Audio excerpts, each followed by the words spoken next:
Salam semua, kita bertemu lagi dalam reaction drama bersiri Dendam Seorang pada episod ke-14. So jom kita tonton. Saya rasa bersyukur sangat bila awak cakap awak setuju nak rujuk semula dengan saya. Tapi awak tak nak kita rujuk? Tak, Rana, bukan macam itu maksud saya.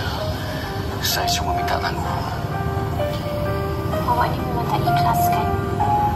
Masa saya tak nak rujuk dengan awak, awak boleh datang rujuk saya.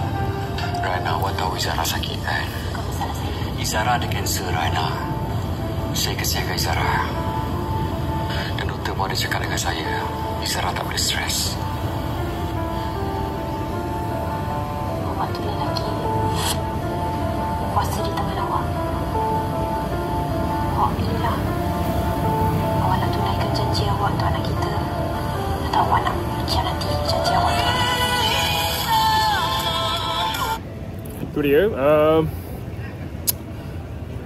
Rihanna nak rujuk semula dengan Faris, tapi Faris ada rasa berat sikit nak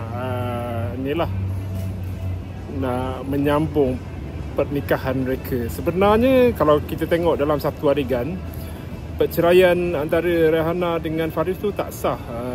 Tak tahulah macam mana. Macam Izara cakap sendiri, dia punya perceraian tu tak valid. Nikah cerai bodoh. So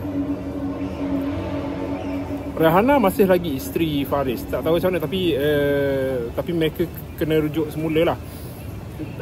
Dan itu apa yang Rihanna nak, tapi berat untuk Faris sebab semua orang dah tahu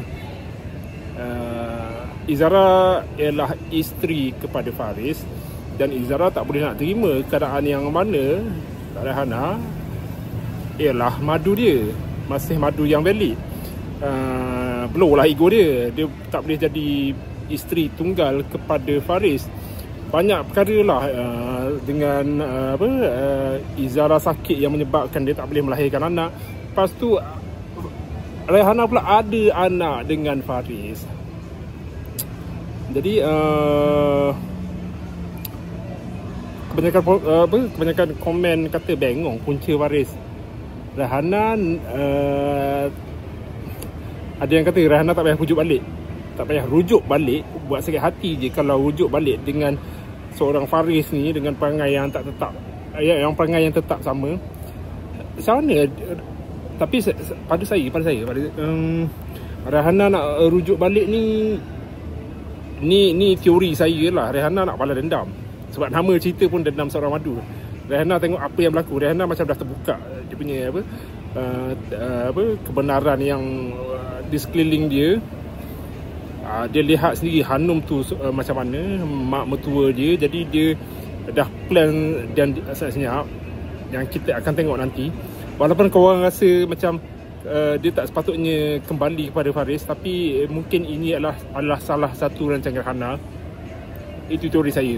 Korang mungkin rasa lain lah. Korang mungkin rasa macam tak patutlah Rihanna kembali kepada Faris. Dengan kata lain, tak patutlah berdendam. Move on je lah. Tapi nak jadi cerita, so kita tengoklah nanti apa plot drama bersiri ni kemudian. Jumpa lagi.